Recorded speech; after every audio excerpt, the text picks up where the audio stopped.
Hello everyone, ꯃꯌꯥꯝ ꯄꯨꯟꯅ ꯄꯣꯛꯏ ꯆꯦꯅꯦꯜꯁꯤꯒ ꯑꯃꯨꯛ ꯍꯟꯅ ꯇ꯭ꯔꯥꯝ ꯅꯣꯛꯆꯔꯤ ꯃꯌꯥꯝ ꯉꯁꯤꯒꯤ ꯕ꯭ꯂꯣꯒꯁꯤꯗꯤ ꯑꯌꯨꯛꯀꯤ ꯂꯥꯏ ꯈꯣꯏꯔꯝꯕꯗꯒꯤ ꯑꯣꯏꯅ ꯍꯧꯔꯦꯕꯀꯣ ꯏꯃꯨꯡ ꯃꯅꯨꯡ ꯂꯣꯏꯁꯟꯕ ꯂꯣꯏꯔꯒ ꯋꯥꯏ ꯁꯤꯆꯟ ꯈꯣꯠꯆꯟꯅ ꯏꯃꯨꯡ ꯃꯅꯨꯡ ꯋꯥꯏ ꯇꯩꯊꯣꯛ ꯈꯣꯠꯇꯣꯛꯅ ꯐꯤ ꯁꯨꯗꯣꯛ ꯈꯣꯠꯇꯣꯛ ꯂꯣꯏꯔꯦꯕꯀꯣ ꯊꯕꯛ ꯂꯣꯏꯁꯟꯕ ꯂꯣꯏꯔꯦ ꯂꯥꯏ ꯈꯣꯏꯔꯝ ꯊꯣꯛꯑꯦ ꯑꯗꯣ ꯃꯌꯥꯝ ꯉꯁꯤꯒꯤ ꯅꯨꯃꯤꯠꯁꯤꯒ ꯑꯩꯅ ꯀꯔꯤ ꯀꯔꯤ ꯇꯧꯕ ꯍꯥꯏꯗꯣ ꯃꯌꯥꯝꯗ ꯁꯨꯝ ꯎꯠꯆꯔꯛꯀꯦ ꯑꯗꯣ ꯃꯈꯥ ꯇꯥꯅ ꯁꯨꯝ ꯌꯦꯡꯃꯤꯟꯅꯁꯤ ꯚꯤꯗꯤꯑꯣꯁꯦ ꯃꯌꯥꯝ ꯍꯧꯖꯤꯛ ꯏꯃꯨꯡꯁꯦ ꯙꯨꯞ ꯍꯩꯗꯣꯛꯄꯤꯔꯤꯅꯤ ꯃꯌꯥꯝ ꯀꯥ ꯆꯪꯉꯒꯀꯣ ꯆꯥꯛꯈꯨꯝꯃꯣ ꯑꯗꯨꯒꯤ ꯀꯥ ꯆꯪꯉꯒ ꯙꯨꯞꯁꯦ ꯍꯩꯗꯣꯛꯄꯤꯔꯦ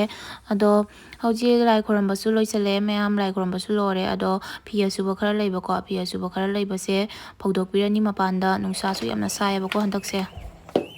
ꯁꯥꯕꯁꯤꯗꯤ ꯍꯥꯏꯅ ꯀꯥꯟꯅꯗ꯭ꯔꯦ ꯃꯌꯥꯝ ꯌꯦꯡꯉꯨ ꯁꯥꯔꯤꯕ ꯈꯨꯠꯁꯥꯁꯦ ꯑꯗꯣ ꯁꯥꯕꯅꯤꯅ ꯍꯟꯗꯛꯇꯤ ꯕꯟꯗꯔꯒ ꯌꯥꯝꯅ ꯂꯥꯛꯇ꯭ꯔꯦꯕꯀꯣ ꯍꯥꯟꯅꯗꯤ ꯃꯅꯤꯡꯁꯤꯒ ꯃꯣꯏ ꯁꯨꯝ ꯂꯩꯔꯕꯅꯤ ꯑꯩꯈꯣꯏ ꯃꯅꯤꯡꯁꯤꯒꯀꯣ ꯁꯨꯝ ꯄꯣꯠ ꯆꯩ ꯊꯥꯕ ꯀꯩꯒ ꯑꯝꯇ ꯌꯥꯗ꯭ꯔꯕꯅꯤ ꯃꯣꯏꯅ ꯊꯗꯠꯄ ꯈꯣꯠꯇꯠꯄ ꯇꯧꯅ ꯆꯥꯁꯨ ꯆꯥꯗꯕꯗ ꯊꯗꯠꯅ ꯃꯥꯡꯍꯟꯒꯅꯤ ꯍꯥꯏꯕ ꯐꯤꯒꯁꯦ ꯐꯧꯕ ꯌꯥꯔꯣꯏ ꯑꯗꯣ ꯐꯤꯒꯁꯦ ꯂꯧꯊꯣꯛꯅ ꯃꯣꯏꯅ ꯄꯨꯔ ꯆꯦꯟꯈꯤꯅꯤ ꯈꯤꯔꯀꯤ ꯃꯊꯛꯇꯒ ꯖꯥꯅ ꯊꯝꯃꯝꯒꯅꯤ ꯃꯣꯏꯅ ꯄꯨꯈꯠꯇꯅ ꯑꯗꯨꯅꯤ ꯍꯟꯗꯛꯇꯤ ꯁꯥꯕꯅꯤꯅ ꯃꯣꯏ ꯃꯅꯤꯡꯗ ꯂꯥꯛꯄ ꯋꯥꯠꯂꯦ ꯐꯤꯒꯁꯦ ꯁꯥꯕꯅꯤꯅꯀꯣ ꯉꯥꯛꯇꯪꯗ ꯀꯪꯉꯦ ꯄꯨꯡ ꯃꯤꯅꯤꯠ 30 35ꯗꯒ ꯄꯨꯡꯀꯪ ꯀꯪꯉꯤ ꯈ꯭ꯔꯪ ꯂꯥꯎꯔꯤ ꯅꯨꯡꯁꯥ ꯈꯨꯠꯁꯥꯁꯤꯅ ꯑꯗꯨꯅꯤ ꯃꯌꯥꯝ ꯁꯥꯕꯁꯦ ꯀꯩ ꯍꯥꯏꯅꯤ ꯖꯃꯨ ꯑꯣꯏꯔꯦꯅ ꯀꯩꯗꯧꯗꯣꯔꯤꯕ ꯈꯨꯠꯁꯥ ꯑꯃꯅꯤ ꯍꯥꯏꯅ ꯀꯥꯟꯅꯗꯦ ꯁꯤꯅ ꯃꯌꯥꯝ ꯑꯩꯅ ꯘꯤ ꯃꯣꯔꯣꯛ ꯊꯥꯖꯈꯤꯕꯅꯦꯕꯀꯣ ꯃꯄꯥꯟꯗꯤ ꯁꯥꯗ꯭ꯔꯤ ꯍꯧꯖꯤꯛ ꯃꯄꯥꯟꯗꯤ ꯁꯥꯔꯛꯑꯅꯤ ꯆꯥꯎꯔꯛꯑꯦ ꯈ꯭ꯋꯥꯛ ꯄꯥꯝꯕꯤꯁꯦ ꯁꯤꯒꯅ ꯄꯨꯗꯤꯅꯥ ꯂꯩꯔꯦ ꯅꯨꯡꯁꯤꯗꯥꯛ ꯀꯧꯕꯅꯦ ꯃꯩꯇꯩꯂꯣꯟꯗꯗꯤ ꯑꯁꯤꯒꯅ ꯇꯣꯅꯤꯈꯣꯛ ꯂꯩꯔꯦ ꯁꯤꯒꯅ ꯑꯩꯅ ꯍꯩꯅꯥ ꯈꯔ ꯅꯝꯁꯤꯟꯈꯤꯕꯀꯣ ꯍꯩꯅꯥ ꯈꯔ ꯊꯥꯈꯤꯕ 5-6 ꯈꯛ ꯂꯣꯏꯅꯗꯤ ꯍꯧꯕꯤꯔꯛꯑꯦ ꯍꯣꯂꯥꯡ ꯊꯥꯗ ꯍꯩꯅꯥ ꯆꯥꯕꯁꯦ ꯍꯥꯎꯕꯅꯦꯕꯀꯣ ꯃꯍꯤ ꯊꯛꯄꯗꯣ ꯁꯤꯅꯤ ꯃꯌꯥꯝ ꯑꯩꯅ ꯈꯔ ꯄꯨꯗꯤꯅꯥꯁꯦ ꯍꯥꯏꯗꯤ ꯅꯨꯡꯁꯥ ꯌꯥꯝ ꯁꯥꯕꯅꯤꯅ ꯃꯅꯥꯁꯦ ꯄꯥꯛꯊꯣꯛꯑ ꯌꯥꯗ ꯇꯧꯔꯤꯁꯦ ꯈꯪꯖꯜꯂꯛꯑꯦ ꯅꯨꯡꯁꯥꯅ ꯑꯃ ꯁꯥꯕꯅ ꯀꯔꯤ ꯈꯨꯠꯁꯥꯅꯣ ꯍꯟꯗꯛꯁꯦ ꯌꯥꯝ ꯁꯥꯔꯦ ꯌꯦꯡꯉꯨ ꯃꯌꯥꯝ ꯘꯤ ꯃꯣꯔꯣꯛꯁꯦ ꯄꯥꯜꯂꯛꯑꯗꯤ ꯐꯅꯤ ꯃꯄꯥꯟꯗꯤ ꯁꯥꯗ꯭ꯔꯤ ꯆꯥꯎꯖꯔꯦ ꯍꯧꯈꯛ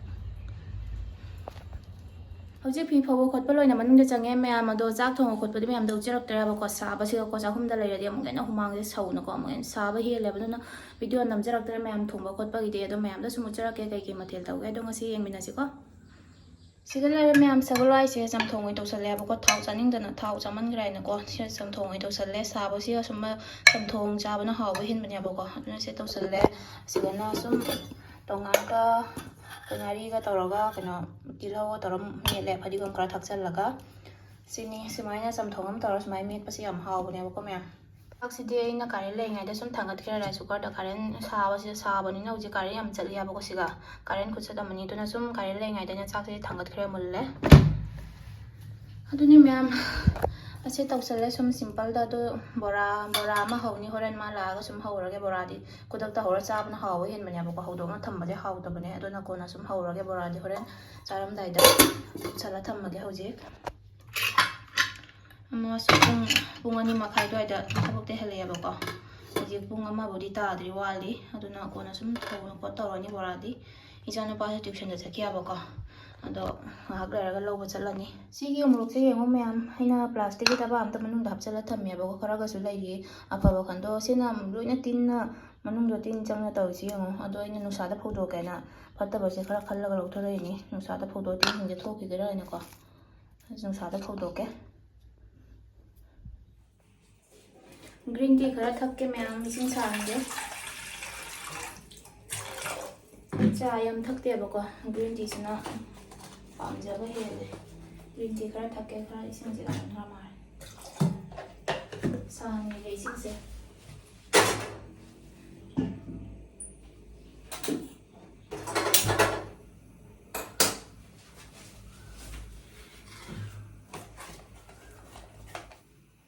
ꯆꯥ ꯊꯛꯄꯒꯤꯁꯨ ꯈꯟꯅꯔꯤꯅꯤ ꯏꯃꯨꯡꯁꯤꯗ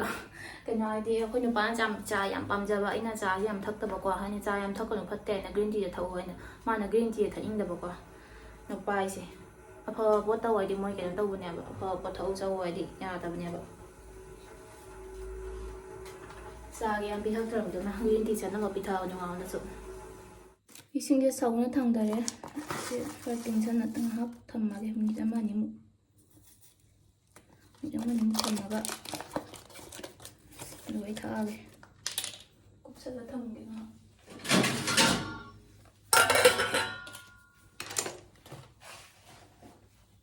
ꯒ꯭ꯔꯤꯟ ꯇꯤ ꯊꯛꯈꯤꯒꯦ ꯃꯌꯥꯝ ꯉꯥꯏꯍꯥꯛ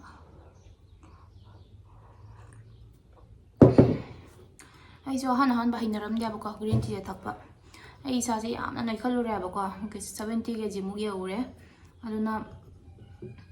ꯋꯦꯠ ꯂꯣꯁ ꯑꯣꯏꯕꯗ ꯁꯤ ꯌꯥꯝ ꯀꯥꯟꯅꯕꯅꯤ ꯃꯌꯥꯝ ꯁꯤ ꯊꯛꯄ ꯌꯥꯝ ꯀꯥꯟꯅꯕꯅꯤ ꯑꯌꯨꯛꯀ ꯅꯨꯡꯊꯤꯜꯒ ꯊꯛꯑꯣꯕꯀꯣ ꯑꯩ 70 kgꯃꯨꯛ ꯑꯣꯏꯔꯦ ꯑꯗꯣ ꯍꯧꯖꯤꯛꯇꯤ 58 ꯑꯗꯨꯃꯥꯏꯅ ꯑꯣꯏꯌꯦꯕꯀꯣ ꯏꯁꯥꯁꯦ ꯑꯗꯣ ꯌꯥꯝ ꯅꯣꯏꯈꯠꯂꯨꯔꯦ ꯍꯥꯏꯅ ꯀꯥꯟꯅꯗꯦ ꯃꯌꯥꯝ ꯏꯁꯥꯁꯦ ꯀꯥꯝꯈꯠꯂꯨꯔꯦ ꯌꯦꯡꯕ ꯌꯥꯔꯨꯗ꯭ꯔꯦꯕꯀꯣ ꯏꯁꯥ ꯃꯊꯟꯇ ꯁꯨꯝ ꯌꯦꯡꯕꯗ ꯍꯥꯏꯗꯤ ꯀꯤꯕ ꯑꯃ ꯌꯥꯎꯔꯕꯅꯦ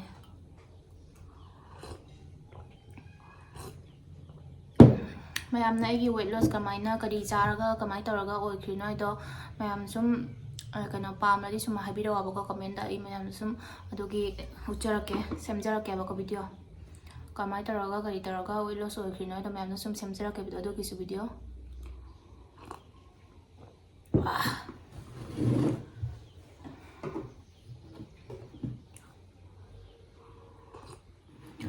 ꯃꯤꯅꯒ ꯍꯥꯏꯅꯗ꯭ꯔꯅꯦ ꯊꯕꯛ ꯃꯐꯝꯗ ꯂꯩꯔꯗꯤ ꯌꯥꯝꯅ ꯅꯨꯡꯉꯥꯏ ꯀꯥꯏꯅ ꯁꯤꯁꯨ ꯅꯨꯡꯉꯥꯏꯕ ꯃꯈꯜ ꯂꯩꯔꯦꯀꯣ ꯃꯌꯥꯝ ꯑꯁꯤꯒꯁꯨ ꯆꯞ ꯃꯥꯟꯅꯔꯤꯅꯦ ꯌꯨꯝꯗ ꯁꯨꯕ ꯊꯕꯛꯇꯣ ꯁꯤꯒꯁꯨ ꯁꯨꯝ ꯆꯞ ꯃꯥꯟꯅ ꯁꯨꯔꯤꯅꯦꯕꯀꯣ ꯑꯗꯣ ꯀꯩ ꯍꯥꯏꯅꯤꯀꯣ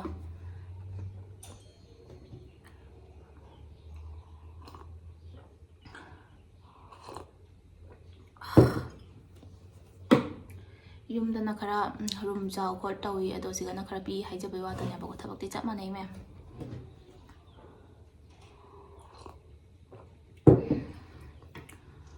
ꯁꯥꯕꯁꯤꯒ ꯂꯣꯏꯔꯦ ꯑꯩꯗꯤ ꯑꯩꯒꯤ ꯉꯥ ꯅꯨꯡꯁꯤꯕꯤꯁꯦ ꯁꯥꯟꯅꯔꯤ ꯀꯟꯅ ꯑꯃꯈꯛꯇꯤ ꯁꯤꯈ꯭ꯔꯦꯕꯀꯣ ꯒꯣꯜꯗꯟ ꯀꯂꯔꯒꯤꯗꯣ ꯁꯤꯈ꯭ꯔꯦ ꯅꯨꯡꯉꯥꯏꯇꯕꯅ ꯑꯩꯈꯣꯏ ꯅꯨꯄꯥꯅ ꯇꯤꯡꯈꯠꯇꯅ ꯄꯤꯖꯔꯨꯅ ꯃꯆꯤꯟꯖꯥꯛꯇꯣ ꯆꯥꯃꯟꯒꯤꯅ ꯁꯤꯈ꯭ꯔꯕ ꯀꯩꯅꯣ ꯑꯁꯤꯅ ꯀꯩ ꯃꯆꯨ ꯍꯥꯏꯇꯥꯔꯦ ꯑꯉꯧꯕ ꯂꯥꯡꯕ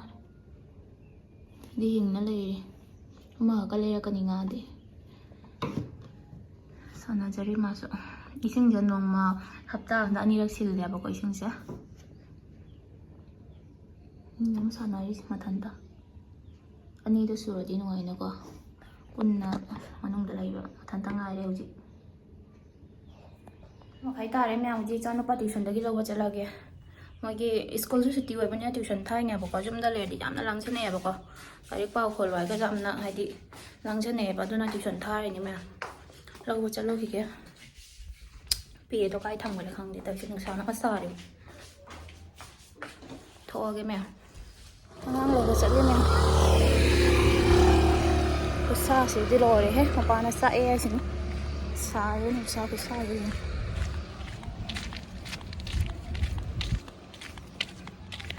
ꯁꯥꯕꯅ ꯃꯥꯏ ꯃꯤꯠꯀꯁꯦ ꯀꯥꯔꯅꯤ ꯁꯤ ꯀ꯭ꯋꯥꯇꯔꯁꯦ ꯍꯧꯖꯤꯛ ꯔꯤꯄꯤꯌꯥꯔꯤꯡ ꯇꯧꯕꯅꯤ ꯁꯤꯅ ꯈ꯭ꯋꯥꯏꯗꯒꯤ ꯐꯖꯔꯦ ꯂꯪꯉꯔꯦ ꯇꯧꯔꯤꯁꯦ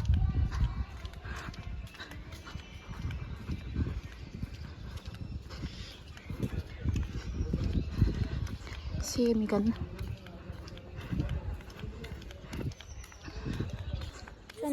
ꯇ꯭ꯌꯨꯁꯟꯗ ꯍꯜꯂꯦ ꯍꯥꯏꯕꯅꯦ ꯇ꯭ꯌꯨꯁꯟꯗ ꯍꯜꯂꯦ ꯑꯗꯣ ꯀꯩꯅꯣꯅꯣ ꯃꯃꯥ ꯇꯨꯝꯃꯣꯏ ꯇꯨꯝꯃꯣꯏꯗ ꯍꯧꯖꯤꯛꯄꯨ ꯇꯨꯝ ꯃꯇꯝ ꯂꯩꯍꯦ ꯁꯣꯒꯦ ꯇ꯭ꯌꯨꯁꯟꯗꯩ ꯍꯜꯂꯛꯑꯦ ꯍꯧꯖꯤꯛ ꯃꯃꯝ ꯆꯥꯔꯅꯤ ꯇꯨꯝꯃꯣꯏ ꯑꯗꯨꯒ ꯔꯦꯁ ꯇꯧꯔꯅꯤ ꯉꯥꯏꯍꯥꯛ ꯇꯨꯝꯃꯣꯏ ꯇꯨꯝꯃꯣꯏꯗ ꯇꯨꯝꯃꯣꯏ ꯇꯨꯝꯅꯤꯡꯗꯕꯁꯤꯗꯤ ꯃꯥꯅ ꯁꯥꯟꯅꯅꯤꯡꯉꯤꯕ ꯁꯥꯒꯁꯤꯒ ꯄꯦ ꯃꯅꯨꯡꯗ ꯂꯥꯛꯎꯅꯦ ꯌꯥꯗꯤ ꯅꯦꯝꯒꯤ ꯍꯜꯂꯛꯑꯦ ꯂꯧꯔꯨꯔꯦ ꯁꯃꯣꯟ ꯃꯃꯥ ꯁꯥꯕꯁꯦ ꯌꯦꯡꯉꯣ ꯁꯤ ꯂꯐꯨ ꯄꯥꯝꯕꯤ ꯍꯧꯔꯤꯁꯦ ꯂꯐꯨꯁꯦ ꯏꯔꯣꯟ ꯆꯥꯔꯗꯤ ꯍꯥꯎꯔꯅꯤ ꯃꯣꯏꯗꯤ ꯆꯥꯕꯤꯗꯦꯕ ꯑꯇꯣꯞꯄ ꯖꯥꯇꯤꯁꯦ ꯀ꯭ꯋꯥꯇꯔ ꯉꯥꯛꯇꯅꯤ ꯁꯥꯕꯁꯦ ꯃꯤꯁꯤꯡꯁꯦ ꯀꯅꯥꯝ ꯃꯄꯥꯟꯗ ꯂꯩꯅꯗꯦ ꯆꯠꯂꯣ ꯄꯦ ꯃꯅꯨꯡꯗ ꯂꯥꯛꯑꯣ ꯁꯥꯏ ꯃꯆꯥ ꯅꯨꯡꯁꯥ ꯈꯨꯠꯁꯥꯁꯦ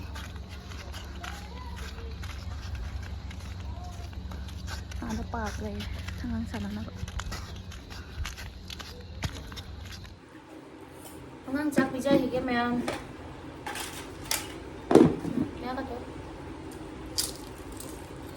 ꯑꯇꯣꯞꯄ ꯄꯣꯠꯇꯤ ꯂꯣꯏꯅ ꯀꯩꯅꯣ ꯃꯈꯨꯠꯅ ꯆꯥꯅꯦꯕ ꯆꯥꯛ ꯈꯤꯇ ꯃꯈꯨꯠꯅ ꯆꯥꯎꯕ ꯌꯥꯗꯦ ꯀꯩꯒꯤꯅꯣ ꯈꯪꯗꯦ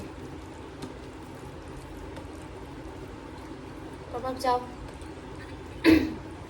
ꯏꯁꯇ꯭ꯔꯣꯡ ꯑꯣꯏꯅꯕ ꯆꯥꯡ ꯆꯥꯒꯗꯕꯅꯤ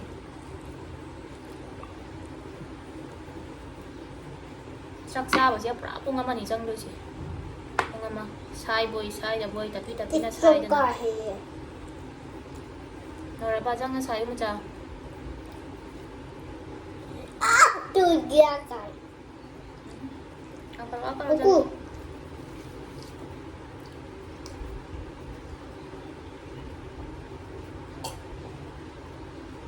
ꯅꯪ ꯏꯁꯤꯡ ꯊꯛꯑꯗꯤ ꯀꯃꯥꯏꯅ ꯆꯥꯛ ꯆꯥꯗꯣꯏꯅꯣ ꯇꯧꯔꯤꯁꯤꯕꯨ ꯃꯦꯠꯄꯤꯃ Buku.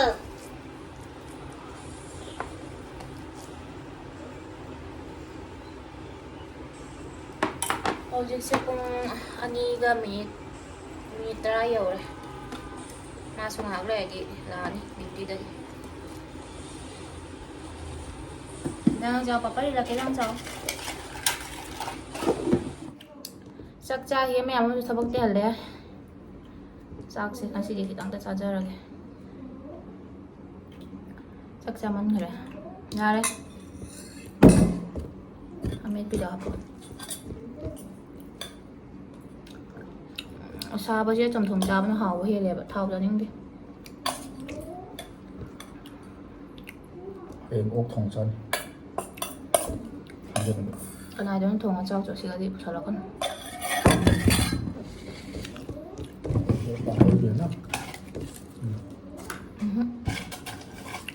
ꯀꯣꯟꯅ ꯂꯧ ꯆꯥꯏꯅꯤ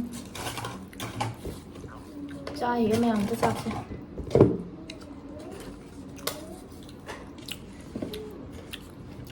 ꯍꯥꯎꯋꯦ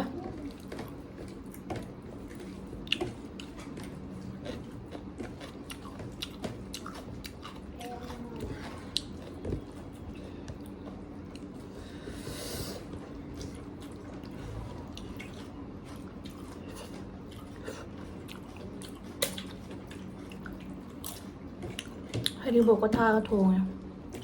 ꯁꯧꯒ꯭ꯔꯤ ꯂꯥꯏ ꯍꯩꯔꯤꯕꯣꯞ ꯊꯥꯛꯄ ꯍꯥꯎꯕꯅꯦ ꯑꯩ ꯆꯥꯗꯦ ꯑꯍꯥꯎꯕ ꯆꯥꯔ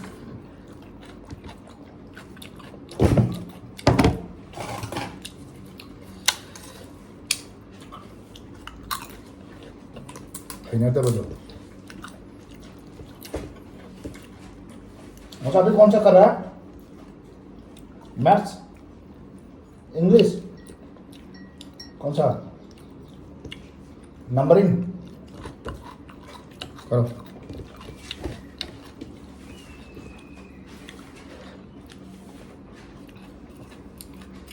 हाँ दोनों ही मसाला चाले हो दो करी अरे नमक के चाले हो दो हapchale loina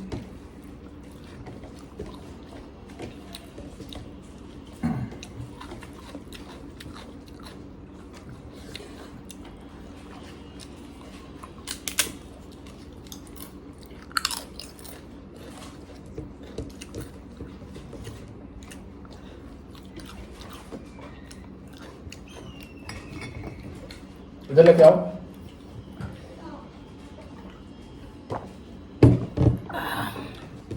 ꯍꯧꯖꯤꯛ ꯆꯥꯛ ꯆꯥꯅ ꯂꯣꯏꯔꯦ ꯃꯌꯥꯝ ꯆꯥꯛꯁꯤ ꯇꯣꯛꯑꯦ ꯋꯥꯈꯜꯁꯤꯕꯨ ꯀꯔꯥꯅ ꯅꯥꯟꯒꯦ ꯇꯧꯔꯤꯁꯤꯕꯨ ꯌꯥꯗ꯭ꯔꯦ ꯌꯥꯗ꯭ꯔꯦ ꯂꯣꯏꯔꯦ ꯍꯣꯝꯋꯥꯔꯛ ꯇꯧꯕ दिखाओ मम्मी को दिखाओ मा ट्यूशन हल्लागा ट्यूशन की होमवर्क लोई तौथोंना लोइथोखरे इचा नुपासे येंगे Ini kuntu. खोलो फजना फजना हंगदुने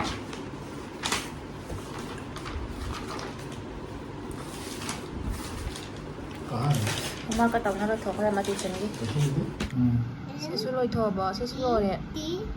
हम्म S A T sat. Hmm L A T red. Very nice और आई चलो कहां रेस्ट हो एक और है Eko hai. करी मैथ की रो मैथ की तौरबो नंग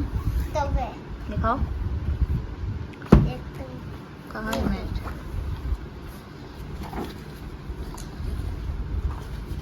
सिरा ओ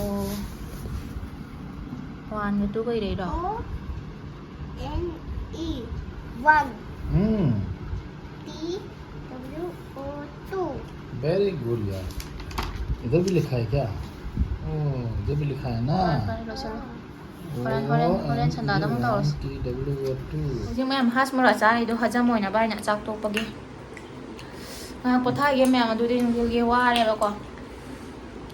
ꯁꯥꯕꯁꯤ ꯉꯥꯏꯍꯥꯛ ꯄꯣꯊꯥꯗꯗꯤ ꯌꯥꯕꯣꯇꯦ ꯑꯗꯨꯗꯤ ꯃꯌꯥꯝ ꯃꯊꯪꯒꯤ ꯅꯦꯛꯁ ꯕ꯭ꯂꯣꯛꯇ ꯑꯃꯨꯛ ꯊꯦꯡꯅꯔꯁꯤ ꯕꯥꯏ ꯇꯧꯈ꯭ꯔꯣ Bye bye. ꯕꯥꯏ ꯇꯧꯈ꯭ꯔꯝꯆꯥ ꯕꯥꯏ Bye bye.